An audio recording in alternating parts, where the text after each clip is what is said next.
Maman, c'est impéré. C'est impéré parmi les pérés. Oyo, tu as dit c'est impéré. C'est vraiment impéré. Oui, c'est impéré. Il a dit non, il ne faut pas toucher à ma vie ni encore à mes enfants. Ce sont des Américains qui sont venus ici au Congo. Ils opéraient déjà, ils ont déjà repéré tout ce qui s'est trouvé dans les sous-sols congolais, plus précisément sur les surfaces de Kinakati. Makila va congolais, ça là qu'un mboa sumboa, tango fort à balukeli mutunae. Oui, l'homme de confiance et de Hippolyte Sanambe, il travaille maintenant pour le terrain des Congolais. C'est lui-même qui a donné l'accès de récupérer surtout les Alakiwana, d'être menya on a Kanchach pour qui servir l'armée nationale. Mbote bana kin bana RDC bana partout dans le monde entier mokimo mbabisi kon surtout bozwami na chaîne na bino kitoko bolanda kana kombo ya Congo Boost TV. Venez bino émission à lelo ezali vérité ya ba politicien. Invité Nabiso Lelo et Zalaki, monsieur Yann. Bonjour, monsieur. Bonjour, madame. Présentez-vous, papa, l'émission Nabiso Lelo, véritable politicien Zayonani. Bon, merci beaucoup de l'émission vérité à la politicien.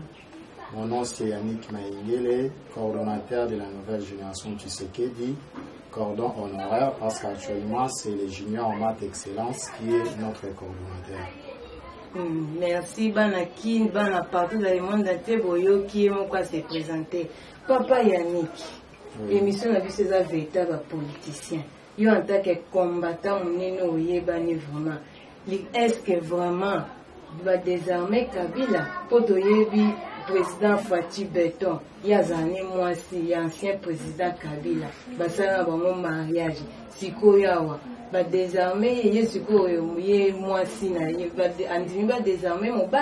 Merci beaucoup. Bandekolanga Congolais, pe bandekolanga Africains. Président Nangai, président de la République, Fatih Beton, le président honoraire Hippolyte Kanambe, Makas. Parce que le président de la République, c'est un chef de l'État qui avait gagné les élections en 2018 face à ses challengers, Chadari ainsi que Fayou. C'est lui qui est le président reconnu parce que quand il sort en dehors de la République, on le reçoit comme étant président de la République et non comme une femme de Joseph Kabila. La femme de Joseph Kabila, c'est Olive Lévy. Wana d'après yo mais oye bani eza notre président Fatih Beton pe woloba awa gagna ki te yeba pesa ya kopesa ndekolangai en tout cas question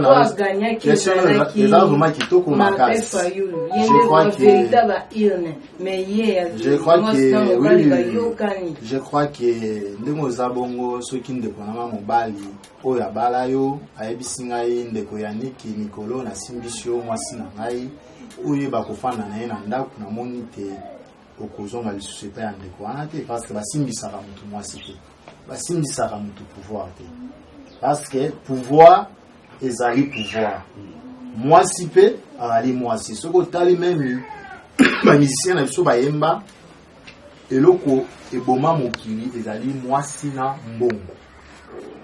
Comment oyebisa ngai ke Joseph Kabila akokia kozala mwasi ya président de la République? Non, prévané bozali kolala pongi makasi, bozali kolala pongi makasi. Fatih Beton avant la diplomatie très élevée par rapport à d'autres politiciens congolais.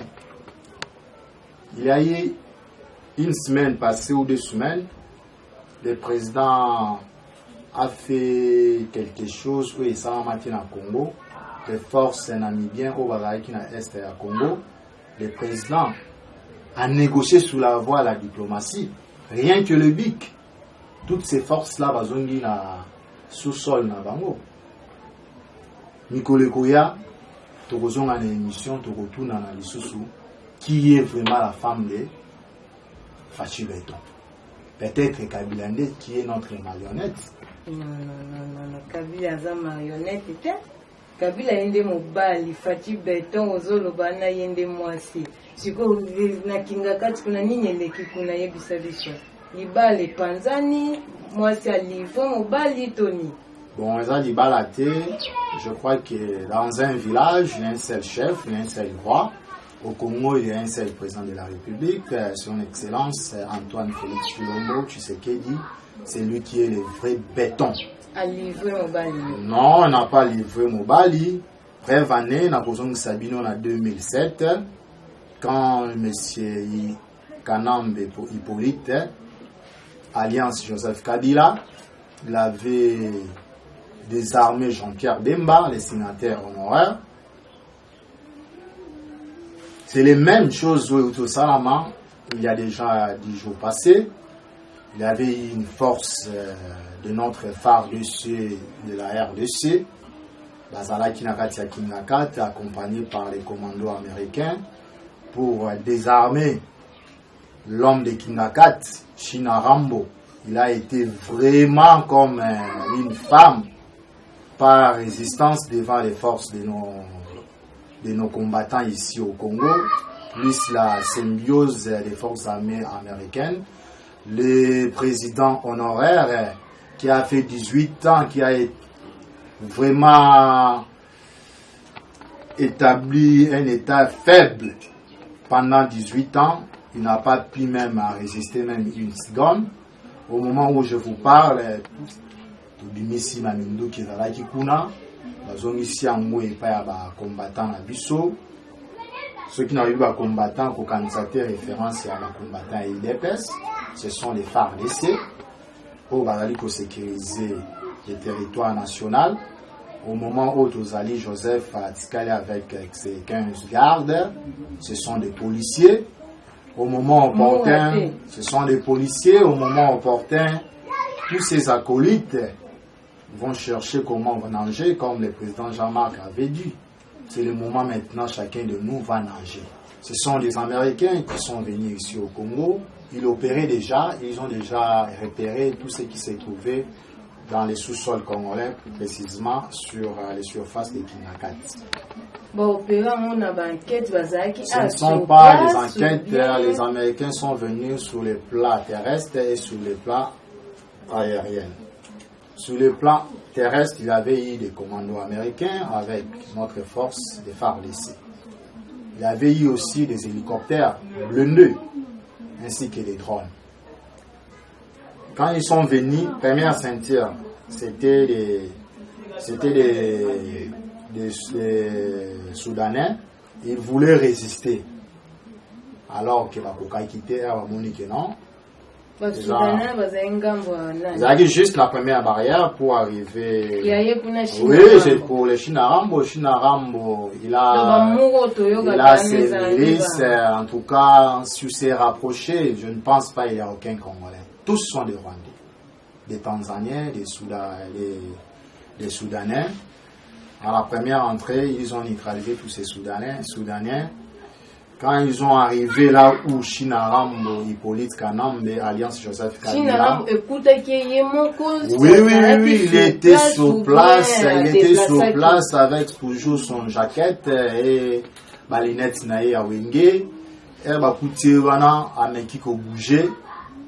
Non, nous ne sommes pas venus pour t'arrêter, mais nous sommes venus pour récupérer tout ce qui se trouve ici. Maman, c'est un péré. C'est un péré parmi les pérés Oyo. C'est un péré. C'est vraiment un péré. Oui, c'est un péré. Il a dit non, il ne faut pas toucher à ma vie, ni encore à mes enfants. C'est lui-même qui a donné l'accès pour récupérer surtout les Alakiwana, pour servir l'armée nationale. Pour le moment, Chinarambo, c'est déjà un chien déjà presque mourant. Mais quand on ne veut pas que Tobomae, il fallait affouter Tamakila Congolais au la Goma. Oyo. moi je demande aux occidentaux à ça la prison na Congo. À ça la prison na Congo, allez vous ngouler.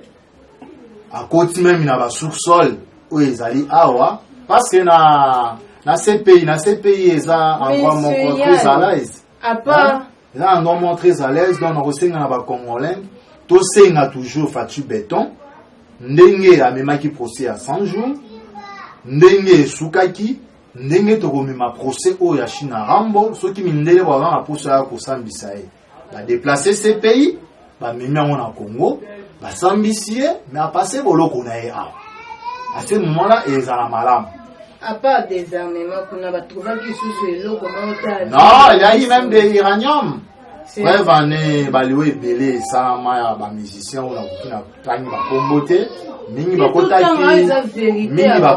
na jeu ya ba iranium parce que China Rambo oui China Rambo nde mutu a renforcer ba raison nyonso o ezoli ko sala ba désordre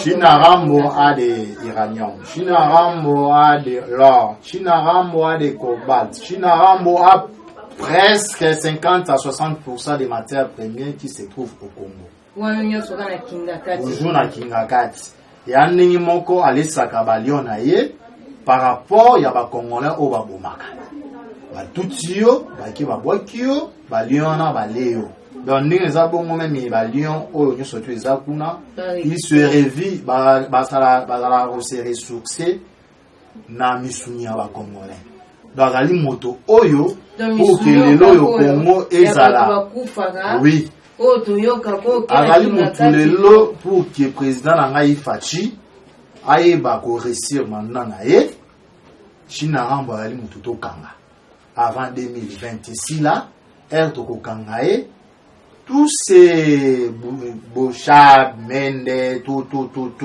oyo boyebi ba professeur o bolinga ba professeur pour moi sont des messieurs ba yebi ko tcha ba titre na bango académique en place on va doit même que tous à la situation tous à l'élo ils ne vont plus parler bête sur les solos du coup et wana ya force et salama qui tenait ko aérienne des akinde ni oui aérienne makila ba congolais ça là qu'un mboa simboa tango fort abalukeli mutuna tango fort oui l'homme de confiance et de Hippolyte Sanambe il travaille maintenant pour le terrain des Congolais. Tango fort, c'est lui, avec les générales des forces armées célestes. Mbala, ndeba omena qui opération wana avec certains militaires américains, ndeba neutraliser qui bango. Heureusement, les foutards, les Rwandais, qui comme sont aussi des terrains, quand je parle de Célestin Mbala, c'est lui le numéro 1 à FARDC. C'est lui le numéro 1, on ne peut pas citer tout le monde. C'est lui qui est en train de dire que le président Mobutu Sese Seko avait trop dépensé pour l'armée congolaise. À l'époque, c'était l'armée saïroise. Ce sont des généraux formés par les Belges, formés par les Israélites, formés par les Américains. C'est un qui va américain, on va mener opération là pour la bataille Issaké. La République n'a pas gaspillé son argent. Et on a moniqué Célestin Mbala, ce n'est pas un général de 18 ans de Joseph Kabila, c'est un général depuis l'époque de Mobutu. Oui, bana Kimbo Zolanda bana partout, boyoki makambeleke na Kingakati. Monsieur Yann, question sous Ezabo Benoît Luamba. Président de la Cour constitutionnelle a démissionné pour ta mandat ici, en plein mandat, notre comité 2021 a démissionné. Pourquoi? Merci beaucoup. Je crois que parmi des personnes qui sanctionnaient la liste, il y a l'Occident. Benoît Lambo, les noms aussi s'est figuré sur la liste. Oui, le messieurs, il a beaucoup travaillé pour Joseph Kabila, mais à Monique Joseph Kabila, comme il a souka, les procès de 100 jours, c'était leur manœuvre que Kamere Oyayaki, pour ça, l'espionnage auprès du président de la République. il fallait attendre comme le président na procès wana. Et on a attendre comme le président, il est le président de la Cour constitutionnelle, Nambando bangaki bakati la caméra, il alingaki akweyise yango, et akweyise yango balingaki ba révoquer le chef de l'État pour qu'il va à la Cour constitutionnelle. Alors que le monsieur, il est sage et intelligent, Atali si président de la République alors binaye main vraiment surtout FCC bazalaki nango parce que dans la FCC il y a PPRD, tous les autres partis sont de Jalelo de PPRD, c'est le PPRD qui fait le pouvoir au sein du FCC. Ils avaient déjà leur manœuvre pour que PPRD aille nini à Kolongola, monsieur président de la République, Yamana président de la République, et ça qui le président de la Cour constitutionnelle, Kobangate. Moi, je suis quelqu'un qui respecte ma parole. Et là, quand il bosse Salaki, à Sengelelié, Walongolelae, Bando, à Salaki, Banda, parce qu'il ne fallait pas de mambo. Tu as démissionné pour que Nakingaka te yinda qui. Non, a démissionné avant des armées Kingarambo. Non, a démissionné avant des armées Chinarambo. Le président de la République a fait ça qui autorisation à qui de Belgique, à partir de Belgique, parce que RAK Belgique. Les gens de FCC ba koti na bureau na ba le koti o nyoso tu zaki mikanda batiki bureau vide à partir de Belgique il a sali démission au moment où on a bisayo a déjà parmi les réfugiés politiques. Il y a régime ancien, il y a Joseph Kabila parce que Joseph Kabila même il banda ko kikobomaye.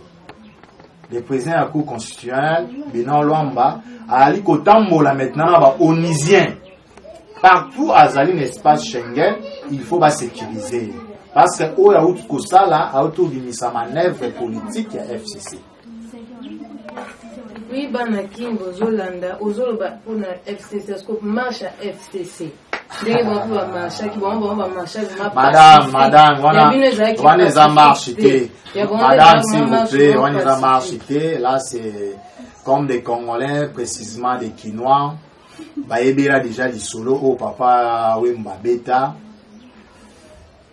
qui nous a Mbokanabiso. Mais ils ont donné de 10 000 francs, de 20 000 francs. Avant marche d'Amango les 13. Avant marche d'Amango et Salama. To monaki comment ba cabinet nyo surtout ya PPRD au ba ministre na FCC bazali ba bimisi batu non ba bimisi batu pour que batambola ko tambola ngo batamboli combien de mètres ou combien de kilomètres mais ça marche ils ont fait seulement 100 mètres et ça marche et 100 mètres non ce n'est pas marche pacifique non. Écoute, des peuples va souffrir 18 ans et à état faible Hippolyte Kanambe. Peuple wana il ne peut pas céder. Non,